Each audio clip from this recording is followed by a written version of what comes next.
Well, something that I'd love for us to explore is the way in which health kinesiology, muscle testing, came to you really at the very same time that your first trips to Peru began, and you started to carry a set of chumpies with you and started to learn about them.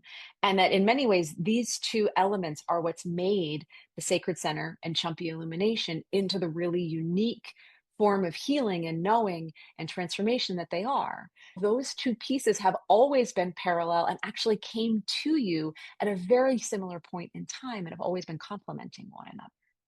Yeah, I'm sure if you looked at my astrological chart, that the early 1990s was a time of a brand new chapter at a certain point where I was looking to have a career, you Mhm. know. I mean, I don't want to get into what I've done, but having small children and like, what am I going to do? So then at that time, I met Jimmy Scott, and it grabbed me Mm. because there was a real system to it and a real way of accessing information about the energy system. And So then this is Jimmy Scott, who is the founder of Health Kinesiology and really conceived yeah, of this entire methodology. yeah.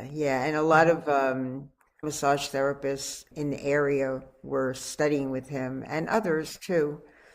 And so I decided to go with it. And then Mhm. my first clients were young children who had Mhm. allergies and that kind of stuff.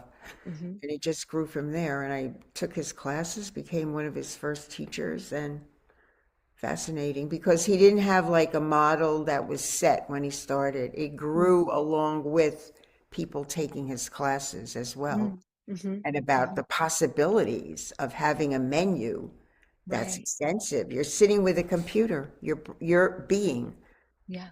and like the possibilities, like, okay, we can do allergy work, we could do psychological work, but then what about this? Can we do that? So it grew with, as people started to use it and were dumbfounded by how amazing it is, just the ability to ask the body questions. And then at the same time, I went to Peru my first trip. I met the keto, and that just cracked the code.